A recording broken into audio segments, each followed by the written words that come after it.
The battle should have ended in defeat.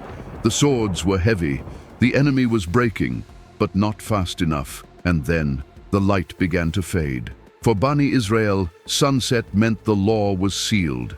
No fighting, no final strike, no victory. One man looked up and realized something terrifying. Allah's promise was about to be interrupted by time itself. So he did the unthinkable. He raised his hands toward the sky and asked Allah to stop the sun. Not slow it, not delay it, stop it. And in a moment no army could explain, the sun froze, the shadows stopped, and the universe obeyed its creator. This is the true story of Yusha ibn Nun, the only prophet for whom Allah held the sun still. Before we begin, subscribe and tell us where you're watching from. These stories deserve to be remembered.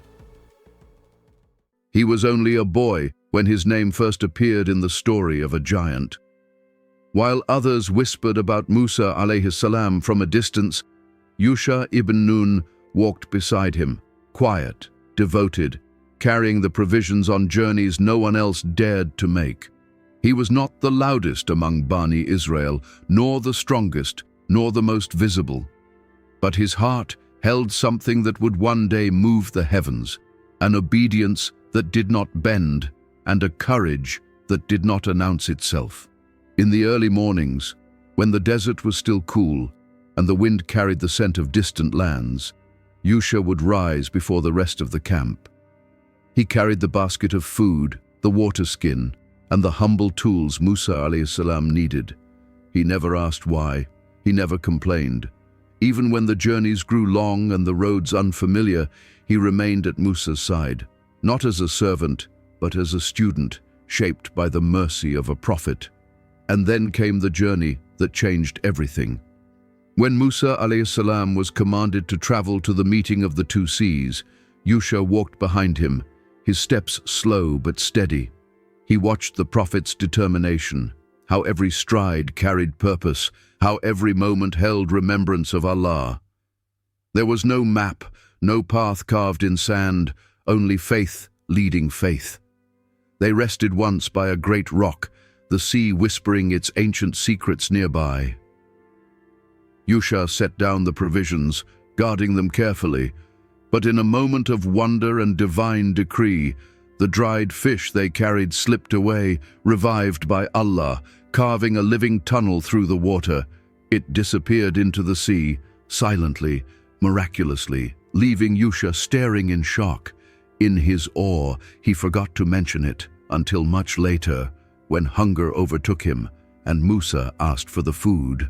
The memory struck him like lightning. His voice trembled as he confessed, afraid he had failed in the smallest but most important task given to him. But Musa did not scold him.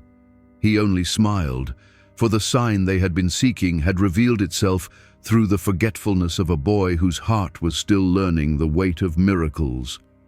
From that day on, Yusha understood something deeper.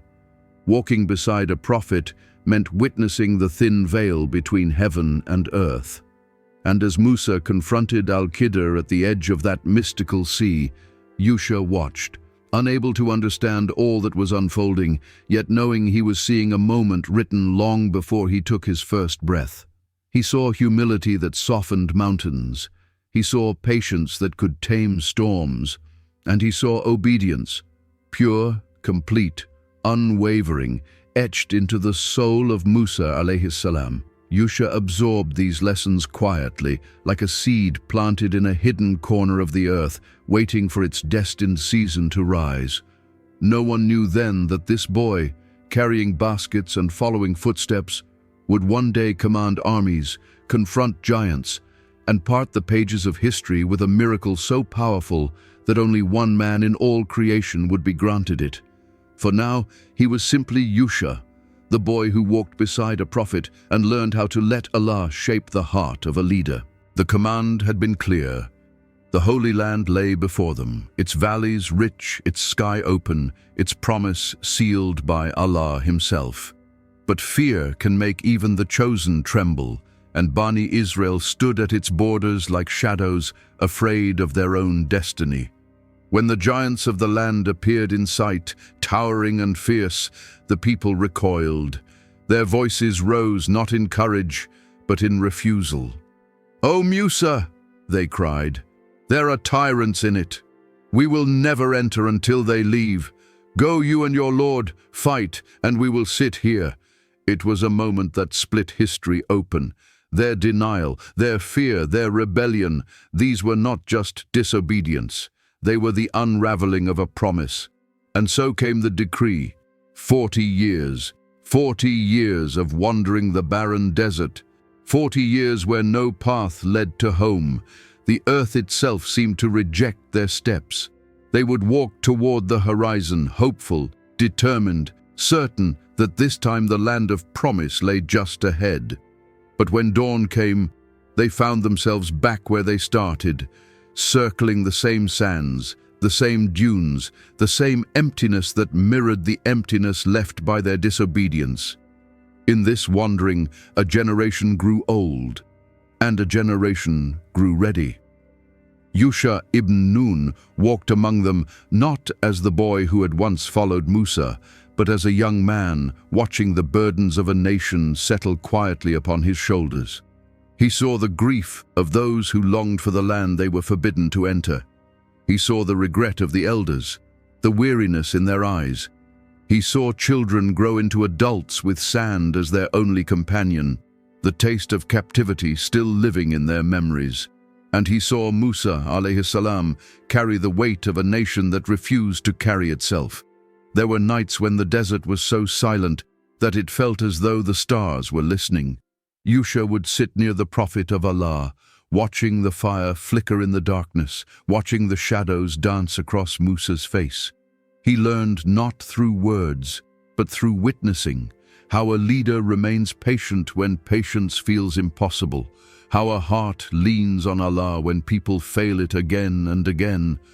Slowly, without announcement, something shifted in him. The quiet youth began to feel the stirring of strength in his chest.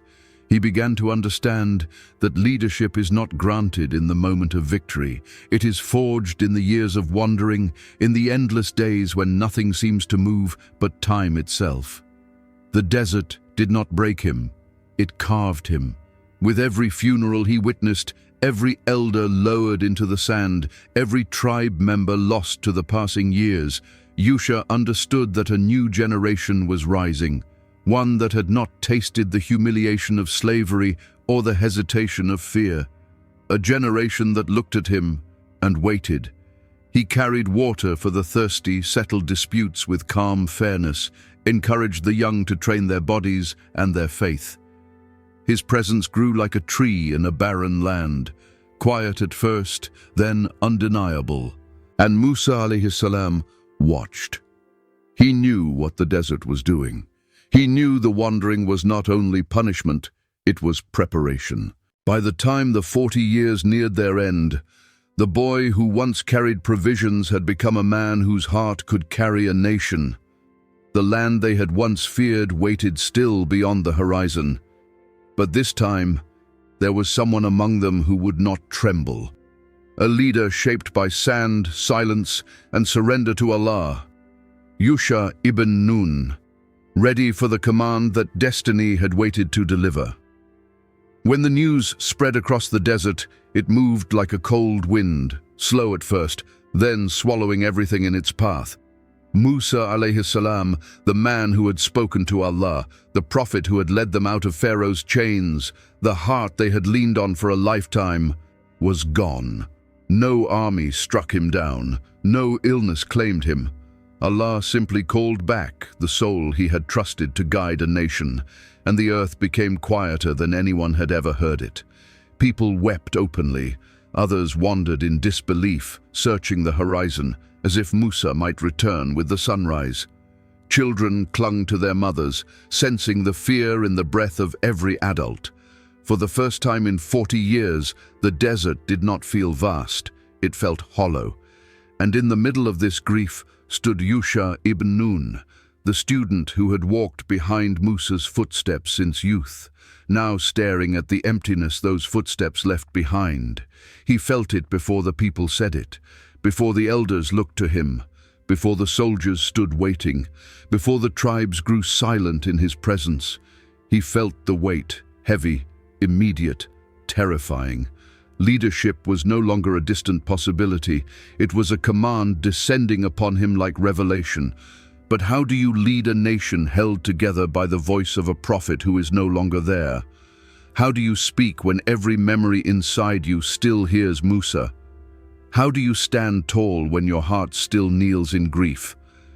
That first night, Yusha withdrew from the camp and stood in the darkness alone. The sky was clear, and the stars looked as though they had gathered to witness this moment, this breaking, this transformation. The tears he had held inside finally fell, not out of weakness, but out of love, out of reverence, out of the fear of failing the legacy he had been entrusted with. He remembered Musa's gentleness when he corrected him, Musa's firmness when he commanded him, Musa's prayers whispered into the desert wind, Musa's hand on his shoulder the night before he died, a touch that said more than words ever could. Your time is near. By dawn, Yusha returned to the camp with eyes still red, but heart steadier than the night before. The elders gathered. The warriors formed a circle. Mothers, children, and shepherds stood silently, waiting to hear the voice that would guide them now. Yusha spoke softly at first, then with strength, then with a certainty only Allah can place inside a trembling heart. He reminded them that prophets die, but Allah never does. That leadership is not honor, but responsibility. That freedom was not granted so they could remain afraid, but so they could finally fulfill a promise written long before their birth. Yet the nation he inherited was a fragile one.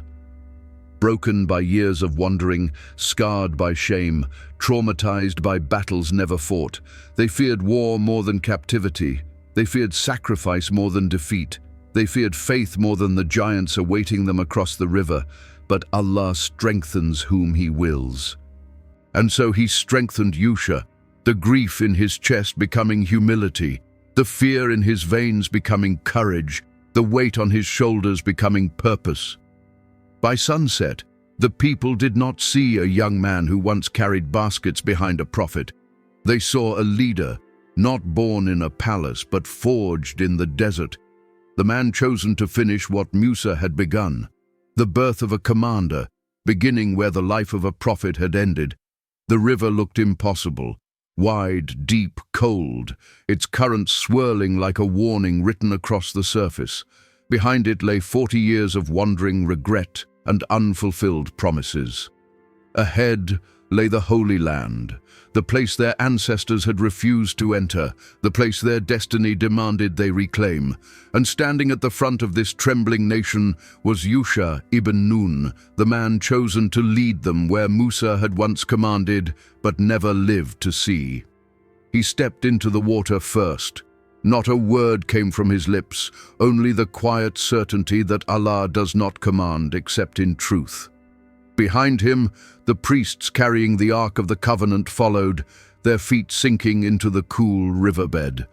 People watched in breathless silence as the miracle unfolded again, familiar yet new. The waters trembled, then split. The Jordan River rose like two towering walls, leaving a dry path stretching into the heart of the unknown. The crossing marked the end of their exile, but it also marked the beginning of their greatest test. On the other side, Yusha ordered the camps to be built and the young men to prepare. The desert had carved them, but carving was not enough. Now they needed discipline, unity, and hearts willing to fight for what Allah had promised them. Day after day, He trained them beneath the scorching sun. Spears struck shields, feet pounded the earth. Voices echoed through the valley with the chants of men remembering what courage felt like. But even steel in the hand cannot silence fear in the chest. At night, when campfires flickered against the dark hills, whispers spread about the people they were destined to face. The tribes of giants, massive in strength, unmatched in might.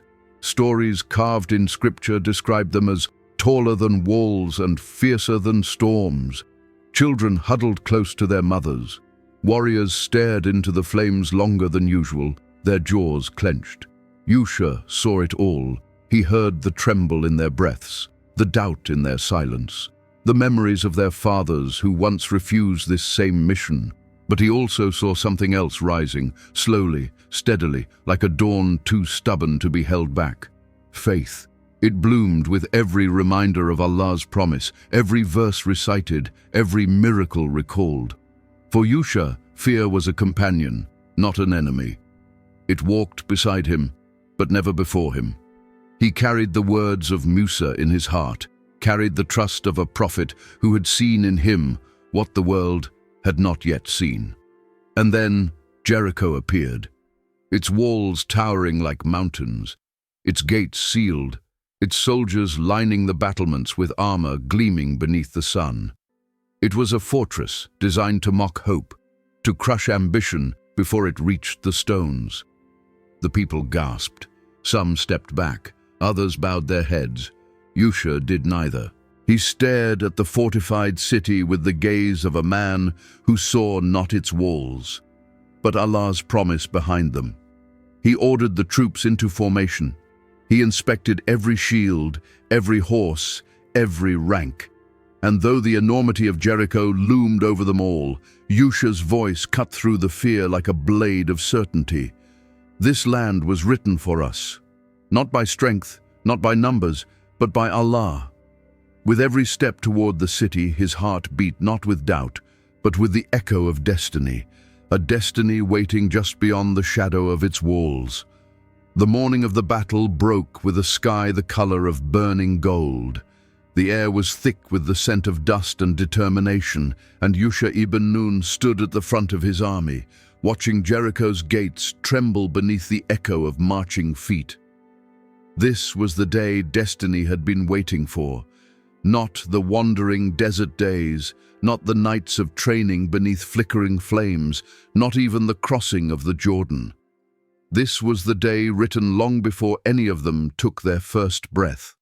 The horns sounded, the earth shook, and the armies surged forward. Bani Israel fought with a fire they had never known before, a fire lit by the promise of Allah, the memory of Musa, and the leadership of a man who had carried faith across 40 years of exile. The giants of Jericho pushed back with thunder in their roars and iron in their bones, but for the first time, the fear that once chained Bani Israel in hesitation broke beneath their feet. Hour after hour, the battle raged. Dust filled the sky like smoke. Shields clashed, arrows cut through the air. The walls of Jericho shook under the weight of their assault. And slowly, impossibly, victory began to show its face. The gates were weakening. The enemy ranks were collapsing. The promise was within reach. But then Yusha noticed something, the kind of detail only a leader chosen by Allah would see. The light was changing. The shadows were stretching. The sun, wearied by its own journey, had begun to fall toward the horizon. A chill rushed through him, sharper than the blade in his hand. For Bani Israel, nightfall meant the battle had to stop. No swords raised, no marching forward, no final strike. And the enemies inside Jericho knew it. He could see hope returning to their eyes, strength creeping back into their movements. They needed only to survive until the last sliver of sunlight slipped away, and the victory promised by Allah would dissolve into darkness. Yusha's heart pounded like a drum in his chest. Defeat, so close to triumph, threatened to reclaim the day. He looked at his soldiers, fighting with the last pieces of their strength. He looked at the city that had taunted their ancestors. He looked at the sky, fading too fast. Then he remembered Musa, how he never hesitated to ask Allah for the impossible. He remembered the whispers of angels that once guided two prophets across seas and deserts. He remembered the promise, and the promise could not die with the sun. Yusha stepped forward, raising his hands toward the heavens. The battlefield seemed to pull inward, sound dimming, dust pausing mid-air. His voice rose, not in panic, not in despair, but in certainty. "O Allah, you commanded it and I obeyed. Now keep the sun from setting." The sky answered. The sun froze, suspended like a held breath. Shadows stopped stretching. Time itself bowed to the command of the Lord of the worlds. Warriors gasped, enemies stumbled, hearts trembled as the impossible unfolded above them. It was as if the universe remembered who authored it and chose to obey. With daylight restored, Bani Israel surged forward. The gates fell, Jericho broke, and the miracle of Yusha ibn Nun became a whispered legend carried through generations, a moment where faith stretched beyond the limits of creation, and Allah, in His infinite power, held the sun still for a man who obeyed without hesitation. It was not just a victory, it was a declaration. When Allah wills, even time itself must bow. The battlefield fell into a silence so strange, so unnatural, that even the sound of breathing felt out of place. Above them, the sun hung suspended in the sky, neither rising nor falling, caught in a divine command between motion and stillness. Its golden light spread across the land in a way no human had ever seen before, as if the heavens themselves were holding their breath. Shadows froze where they stood, long and unmoving, like painted strokes on the earth that refused to shift with time. For a moment, no one, neither soldier nor king, neither believer nor enemy, understood what they were witnessing. Men lowered their swords in disbelief. Horses stamped nervously as if sensing a break in the order of creation. Warriors who moments earlier fought with fury now stared upward, their hearts trembling with a fear deeper than battle could ever bring. Then the realization swept through the ranks of Bani Israel like a wave of thunder.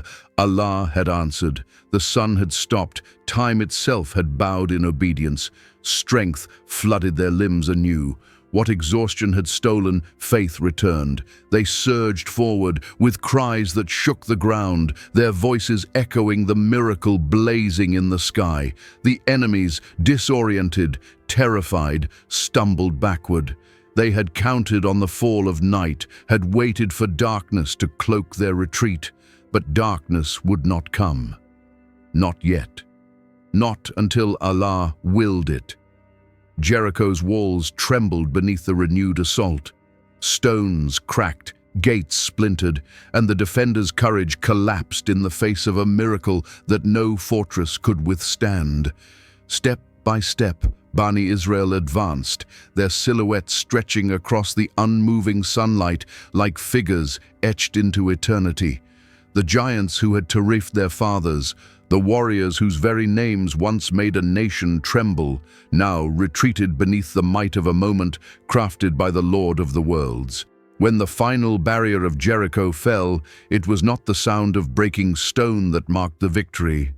It was the gasp of a nation realizing what had truly just occurred. For the first and only time in human history, the sun had halted for a prophet, not for kings crowned in gold, not for empires forged in cruelty, not for armies drowning the world in blood, but for a man who had walked behind Musa, learned in the shadows of revelation, carried obedience in his bones, and raised his hands at the moment destiny demanded courage. The story spread far beyond the battlefield. Traders carried whispers of it across deserts. Shepherds told it around fires at night. Travelers repeated it in marketplaces, and elders recited it to children with trembling voices.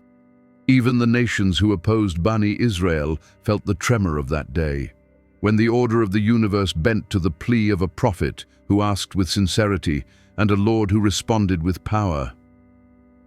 As the final echo of battle faded, the sunlight still rested unmoving, painting the ruins of Jericho in a warm, celestial glow. It was not victory that held the sun. It was the lesson behind it, that Allah grants triumph not to the strongest, but to the most obedient, the ones who believe even when the laws of nature stand in their way. Only when the last enemy fell, Only when Yusha ibn Nun stood within the gates of the city Allah had promised did the sun resume its journey across the sky. Shadows began to move once more. Time exhaled. The heavens returned to their rhythm. But the world would never forget the day when a prophet raised his hands and the sun obeyed. When the dust of battle finally settled and the sun returned to its path across the sky, Yusha ibn Nun stood before a land that had waited generations for its rightful people.